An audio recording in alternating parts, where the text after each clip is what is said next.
Bismillahirrahmanirrahim. Assalamualaikum warahmatullahi wabarakatuh.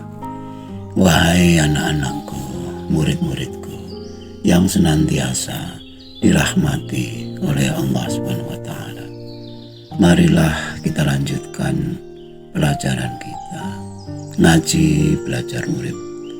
Kali ini kita membahas mengenai hakikat malaikat. Kapankah agama lahir? Bila pertanyaan ini kita berikan pada 10 orang, berapakah orang yang mampu menjawabnya? Lalu cobalah bertanya pada diri sendiri.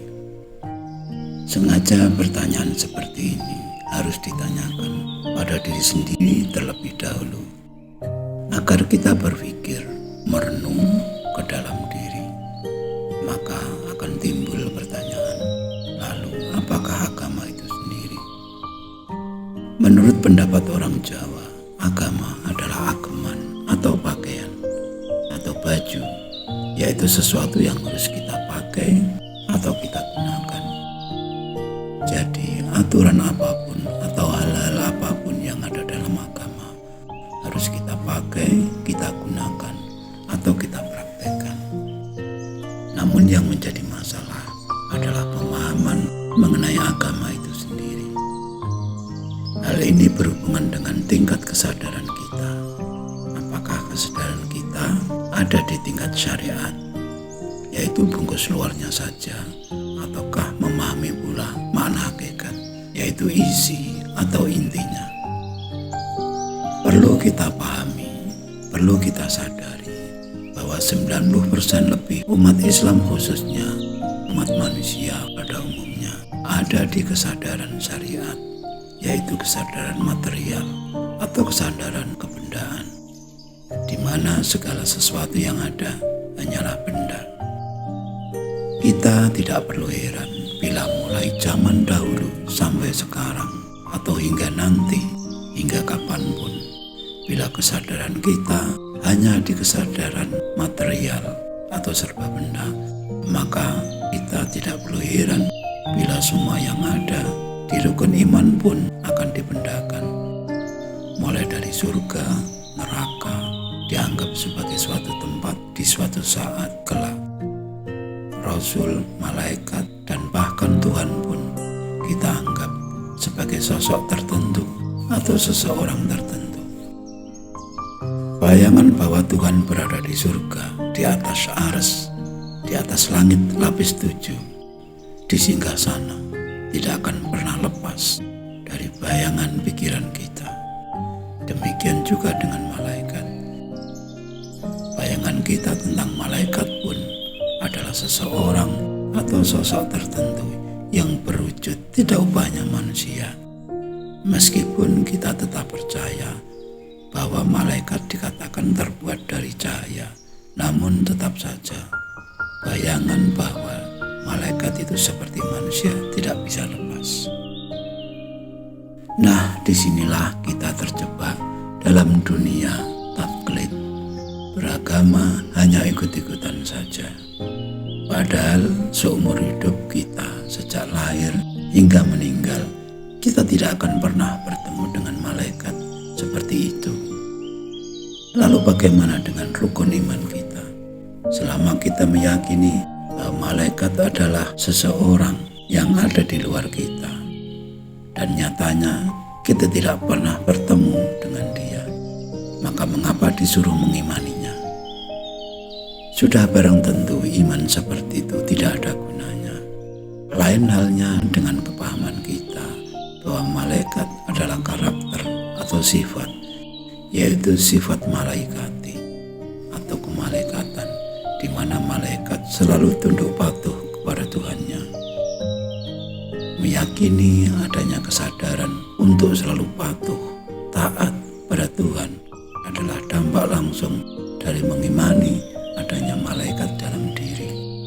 Secara hakikat, malaikat adalah kesadaran untuk taat, sedangkan iblis atau setan adalah keinginan untuk membangkang. selalu berbuat sesuai kehendak diri sendiri. Artinya bukan karena perintah Tuhan. Hal-hal seperti ini tidak akan pernah kita pahami selama kesadaran kita berada di kesadaran yang paling bawah, yaitu kesadaran material atau kesadaran syariat. Padahal di atas kesadaran material masih ada kesadaran intelektual, kesadaran emosional, kesadaran spiritual. Seharusnya keempat kesadaran tersebut saling melengkapi, saling menggenapi dalam praktek hidup kita sehari-hari. Sebagaimana 4 tataran kesadaran, yaitu syariat, tarekoh, hakikat, dan ma'rifat, yaitu ucap, pikir, rasa, dan laku. Selama kita belum meyakini adanya hal-hal seperti ini, termasuk meyakini adanya jagat alit dan jagat ageng, jagat mikro dan jagat makro, di mana semua yang ada di jagat gumelar ada dalam jagat diri, maka kita hanya akan masuk di dunia khayalan kita, khayalan pikiran kita, dunia dongeng belaka. Agama tidak lebih dari sekedar dongeng, seperti dongeng pengantar tidur kepada anak-anak kecil kita. Dongeng tentang Tuhan, malaikat, Nabi Adam, Hawa, dan iblis yang akhirnya diusir Tuhan karena menolak untuk tunduk kepada Nabi Adam, padahal dia diperintah oleh Tuhan.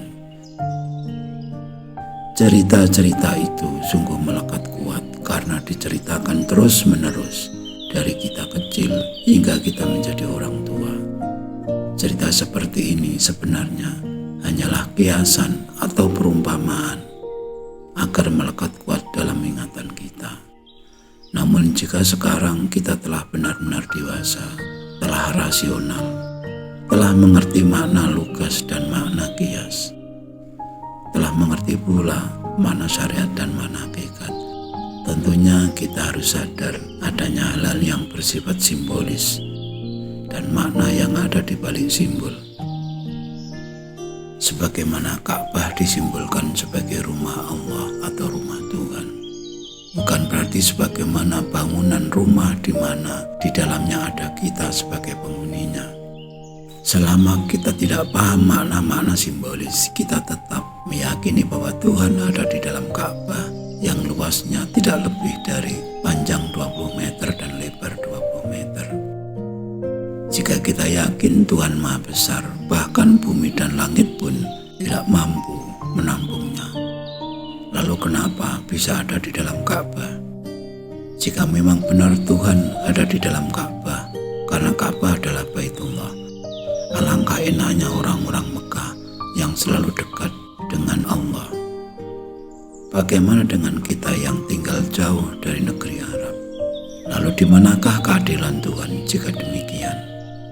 Inilah celakanya bagi kita yang tidak paham hal-hal hakikat. Selama kesadaran kita hanya di level terbawah ini, yaitu kesadaran benda, dan kita tak perlu heran bahwa lebih dari 90% manusia ada di kesadaran ini, maka tak mengherankan pula umat manusia hanya sedikit sekali yang beriman, sebagaimana Quran surat Yusuf 103, wa ma aktsarun nasi walau harasta bimu'minin, dan sebagian besar manusia tidak akan beriman walaupun kamu sangat mengendakinya. Bila sudah demikian, pilihan terserah pada kita, ingin masuk surga sendirian, tidak berteman, atau masuk neraka namun banyak temannya.